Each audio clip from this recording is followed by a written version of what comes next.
At may bago ngang presidente ang Amerika matapos ng manalo ni Donald Trump.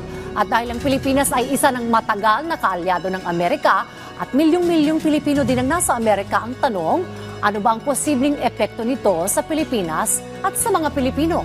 Yan po ang pupuntuhan ni Professor Antonio Contreras sa Punto de Vista. Professor.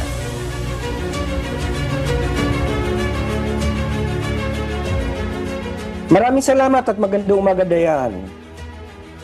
Bagamat umaasa tayo na walang magbabago sa relasyon ng Amerika at ng Pilipinas, at nasabi na nga yan ng ating Pangulo at ng iba pang opisyal ng ating bansa, ay dapat din tayo naghahanda sa mga maaring mga pagbabago. Ang isa na dapat na pinaghahanda natin dito ay ang posibilidad na magkakaroon ng mass deportation ng mga illegal immigrants. Sabagkat alam naman natin na may mga Pilipino na nasa Amerika na undocumented. Hindi natin alam kung ilan yan. So kung sila mass deport, paghandaan natin yan. At ang ikalawang pa dapat nating paghandaan, alam naman natin ang pulisiya ng mga Republicans na they don't tend to look kindly sa mga official development assistance, sa mga tulong militar.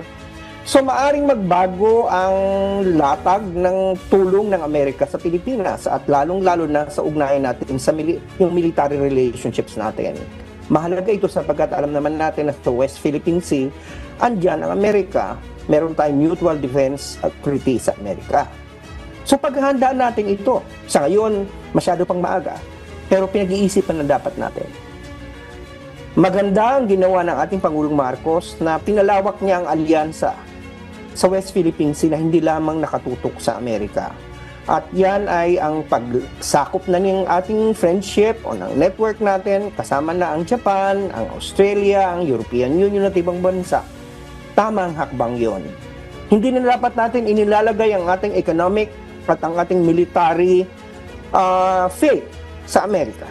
Sapagkat baka maraming pagbabago dito ay medyo malagay tayo sa alanganin kung ang pagbabago na gagawin ng mga Republicans at ni Donald Trump ay hindi naaayon sa ating interest. Muli, umaasa tayong walang magbabago.